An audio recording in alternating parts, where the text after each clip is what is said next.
We are all given one precious thing, time. Time has become the subject of an exclusive and rare collection, the Rolls-Royce Tempest collection. With only 2 Phantom Tempest collection cars released in the US, today's guest commissioned his Phantom to celebrate the moment in time at which he and his wife's life began together. Everywhere you look, you are surrounded by these beautiful references of time, how it passes, how it flows, and how it seems to stand still. Welcome to Inside the Drive, the podcast that takes you inside Rolls-Royce and lends insight to the drive behind the accomplished entrepreneurs who commission them. Today's guest has achieved incredible success in the automotive industry with 4 generations of family ownership. The Moss Bros Auto Group celebrates over 100 years in business. Glenn, welcome to Inside the Drive. Thank you so much for being here. Great to see you, Kellen. Likewise. Can you tell us how the Moss Bros started? So my grandfather started in 1921 in Blythe, California as a Buick dealer. And back in those days, a dealership was a gas station with a service stall and one Buick out on the corner. And remained a Buick dealer there in Blythe until 1929 and moved to Indio and became a Chevrolet dealer. And then in 1938 moved to Riverside and became a Dodge dealer. Very cool. So then I'm assuming your father stepped in as dealer principal, or how did that transition happen? So my father came in after he was in the service in the later 50s and went through the management training. And at that time, one of our neat things that my grandfather started was the Riverside Auto Center, which is the very first planned auto center in the US or in the world. Oh, wow. And the design started in the late 50s, but then in '64, that was one of the big things that my dad got involved in and that really helped grow and put all the dealers together to go to one site in Riverside and buy all the property. And it was actually a planned, designed auto center back then. Wow, I never knew that. That's incredible. So then, growing up, were you passionate about cars? Did you like cars? How did you end up in the business? Kind of a few questions there. Yes, I was very passionate about cars. Mm-hmm. Riverside was also known for its racetrack. Okay. A very, very famous racetrack. So loved racing, loved NASCAR. Also, being Dodge, that was a real big NASCAR, big in the drag racing, so that was all a lot of fun for me to be able to participate in that. My dad drag raced, and like I say, going out to Riverside Raceway and being part of all of that was a whole lot of fun. So I loved cars, really became passionate, and until I actually got in the business, was very, very passionate about cars. Okay, and then what was your first job? So my first job was in 1969. I was 8 years old and was out on the used car lot.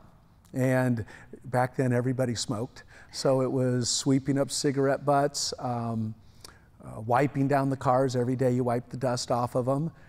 Batteries were so bad you had to start cars. Back then not knowing, exactly what car was what. Very first manual transmission car I got into, I go to start it and it takes off and drives into a wall because I didn't know you had to push the clutch in. But so that's how I started. Okay, that's so interesting. So from that point then, did you stay in the car business or did you try any other career? Only the car business. Only the car business. So every summer, I worked and did different progressions. Stayed on the used car lot, new car lot cleanup till I was 12. Then actually went in and became a mechanic's helper and went from different mechanical into body shop, parts department, and then actually at 17 When I was a junior in high school, I was only taking 3 classes at school and taking 2 work experience, and I started selling cars. So I sold cars my junior and senior year of high school. Okay. So out of service and sales, what was your favorite? I have a lot of passion about service and parts, and it's a base, the foundation of a dealership, but there's a lot more fun and excitement and definitely a lot more money made in the sales side. Right. What's one lesson your career has taught you that you think everyone should learn at some point in life? Whatever you do in life, make sure that you have passion for it. Start with your passion, and then if you can keep that passion, work hard, be diligent, and you will meet the dreams and desires and hopes that you're going to have in any career you can have. How do you balance work, marriage, and kids? When you keep those 3, and as long as you don't want other hobbies and a lot of friends, that's not too difficult. No, seriously, family is my number one in my life. I'm fortunate so the kids and the wife have always been my priority. Fortunate that my wife has been the backbone of the raising of our children, who are now adult children. We have grandchildren. Yes. And so it let me focus on my career, and when I'm gone 12, 13, 14 hours a day, it let me build the career. But then knowing that when I got home to keep the passion for my family. Who would you say is the most influential person in your life? Oh, definitely my wife. I love Gigi. I mean, we've April will be 48 years. Oh my gosh. that we've been together, and so over the entire time, she is by far the most influential person. On a career, and then the beginning was definitely my father and my grandfather. Knowing the auto industry as well as you know it, what do you think it will look like in 10 years from now? The auto industry is in great flux right now, especially the administration that we have now, trying so hard to take away our personal transportation desires. I think the autonomous vehicle, and can they really get that right? That will really dictate what happens. And my forecast is 10 years is very bleak for the general retail dealer. For myself, the type of vehicles that we sell, the ultra luxury, the supercars, I think they'll always have their niche. But if you get the opportunity that Whammo and all of these other vehicles that or manufacturers that are trying to produce cars, they're trying to replace the personal transportation, and my vision is that it's going to be similar to an Uber. And there's these autonomous vehicles, and people don't need their own car because you can just go on your app and a car will come pick you up and take you where you want to go, and you can plan for tomorrow. And so I see that in 10 years. Now, is there a reality? But the general retail automotive industry, I think, is in some real challenges. With that being said, would you want your kids to continue your legacy and be in the business? Oh, or absolutely. Your grandkids? And not to correct you, because when we met each other, it was 3 generations, but now officially the 4th generation, my son and my nephew. That's right. Well, they've been in the business. Now they're part owners, which is fabulous. And so I do have my kid, one of my children in it. Fun, I've got my oldest granddaughter. and she's begging me. She just turned 11, and she wants to come work and loves what I do and loves everything about cars. And she's a little go-kart racer, but yes, I would love them in it.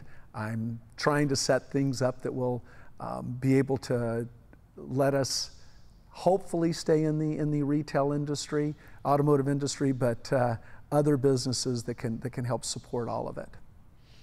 If you could go back and give your 18-year-old self one piece of advice, what would it be? Follow your heart. And partially, or that is what I did. So a lot of mistakes I've made in my life, but I would not want to really change anything because it's who I am today and the family and business and what I have today. Sure. What is the worst advice you have ever received? Wow, what is the worst advice?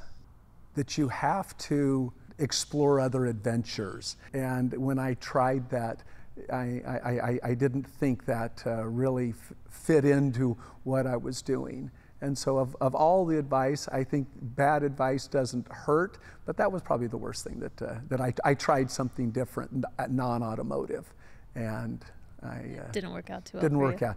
Do what you know. What is the best advice you've ever received? Best advice I've ever received was from my dad, and it was that my kids will only be with me till they're 18, but my wife will be with me the rest of my life. And to make sure that you keep your energy and direction on the marriage, the passion, the relationship that the two of you have while you're raising your kids. And it's not all about the kids, it's about the whole family. So obviously you've been pretty successful at that, right? Which leads me to how we met. So you decided that you wanted a Rolls-Royce. Can you share with us your first Rolls-Royce encounter? Yeah, so it's funny to me when you asked at the beginning, you know, my passion for cars. Cars were everything to me, and then when I got in the business, officially, you know, after college, and the car was the ends of the mean, and there was no value to the car except to sell it and make a profit. Right. And to go through that year after year, you lose the actual passion for the automobile. And funny, in 2016, American Express sent me a one-day rental of for a Rolls-Royce. Dawn, right? It was a Dawn. Yeah. And so Gigi and I, we went and rented one for a day. And instantaneously, you know, out on the freeway, and it's like I'm driving. You can't. It's like floating on a cloud, and it was just such an amazing feeling. I have to have one of these someday. Mm-hmm. But it was still all about I'm in the business. I'm in growth. There was not a need or desire to get one at that point. Right. And then in 2020, I know middle of COVID, but knowing that in 21 was going to be our 45th year of being together and our 40th year of being married, I was trying to figure out what could I really give her for our anniversary. And the Rolls-Royce was number one on my list. So then you jumped in the car and you told her that you guys were going shopping, grocery store, or... She thought we were going to the grocery store. And I just said, you know, come take a ride with me. And so funny, when we pulled up to your dealership, I pulled into the BMW, and she's like, what are we doing here? And then I kept driving and then parked in front of the Rolls-Royce dealership, and she just looks at me, we don't need a Rolls-Royce. Nobody needs a Rolls-Royce. I said, I know, honey, but let's go look. And then it was originally supposed to be one car, right? Yes. And then one car turned into two cars. So driving the Dawn, and she loves convertibles. And I thought that, you know, it was just a natural. And so you let us take one for a ride. And it's like, yeah, this is what I have to do. But then when you see the Phantom, and it just hit me, it was like, oh my goodness, if I'm gonna own a Rolls-Royce, you've gotta have, you know, you gotta have the big, huge, amazing, at that time, the Phantom. Yeah. And so I was like, why not two? And then we started building a Phantom, the Extended, which I think I even tried to talk you out of building the Extended. Because I'm like, yes, you're going you to drive tried. it yourself. You don't need an Extended. You moved forward with the Extended. And during the build process, the Tempest collection came about. So the Tempest collection is representative of a moment in time, which couldn't be more fitting for the celebration of the 40th anniversary, right? Mm-hmm. What is your favorite option on the Tempest? Wow. So the idea, the essence behind Tempest is time. Mm-hmm. And so the pulsar star, which is 100 million light years away, and it pulses more accurately than our atomic clock. Right. And so the headliner is this amazing galaxy that has the pulsar star in it. And then the gallery that has a single block of aluminum that is cut into 100 fins, but then the design through it, again, representing, you know, the 100 million light years away. Right. So just the whole essence of the time, and as you say, a moment in time. Can you describe the feeling you had the first time you drove your Phantom? Oh, short pants, flip-flops, I love Gigi and I jumping in it and going down PCH and pulling into In-N-Out Burger. I love you guys. So, you guys are the best. And just floating down the road, the Rolls-Royce, the magic carpet ride. But it's floating on a cloud to me. I was in heaven, and I've never ridden in the back. I always drive it. Nobody else drives it. Yeah. I'm a driver. I love it. So, can you share with us about your delivery experience of your Phantom, and of course coupled with Gigi's Dawn? Oh my goodness.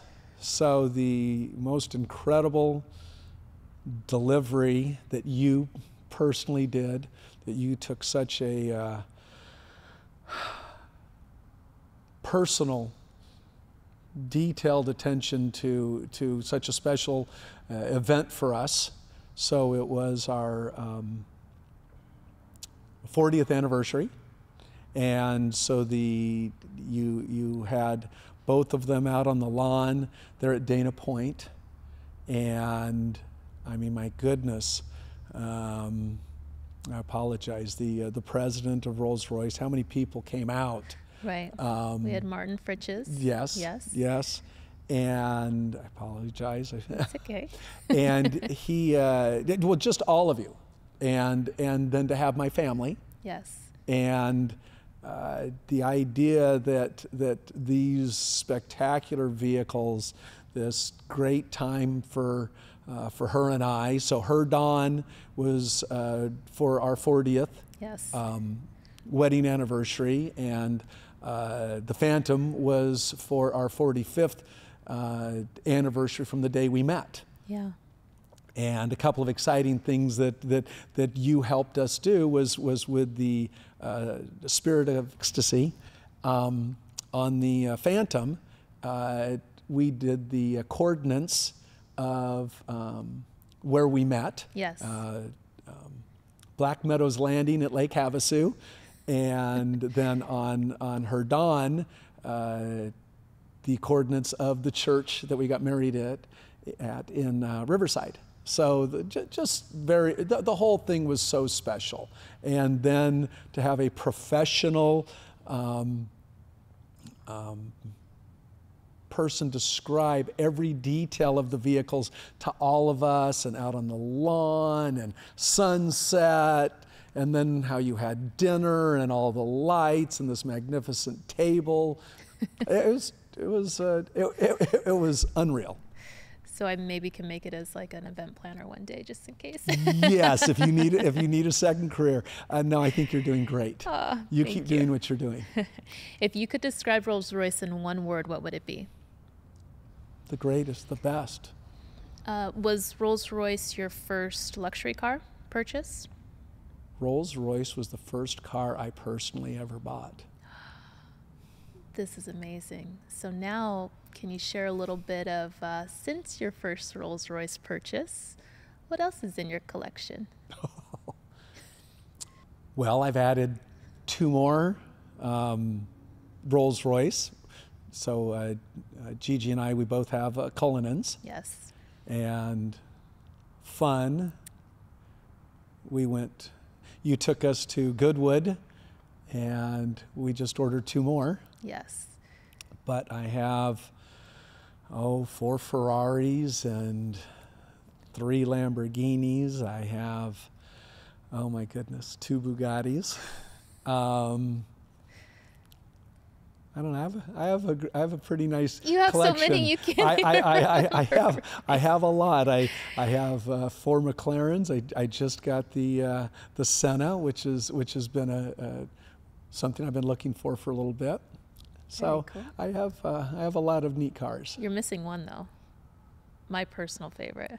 Which is that? The tow truck that you bought. Oh, transport all of these. Yes. So I have a great guy, Jeff, that takes care of my cars, and so yes, I did buy a rollback tow truck to have him transport everything around. And throughout this process, I believe it was you and Gigi that came up with QTR. No, we actually learned that from Damon. Did you really? Yeah, at the spectacular delivery that you did that evening, he and I were talking, and he said somebody had just shared this with him, and watching the 2 of us and our family and the interactions and what we were doing, he said he wanted to share something with me, and I said, oh, what's that? He said, so this friend just shared with him QTR. And what's QTR? And he says, quality time remaining. And like, yeah, that's it. Quality time remaining. I think when you're a little older, QTR is very relevant. Younger people, YOLO, you only live once. I think they're kind of similar. I'm not so YOLO anymore. You don't YOLO anymore. No, not anymore. That means you did. Of course. But you can, yeah. well, anyways. But now, Yeah. Not anymore. I live on the safe side. If you could be remembered for one thing, what would it be? Being a great family man. I love that. You have an amazing family. Glenn, I just want to thank you so much for joining us today and being here and just being a part of my life, and it's just been incredible to know you. Thank you. You're welcome. And thank you for everything you've done for me and my family. My pleasure. You're amazing. Thank you.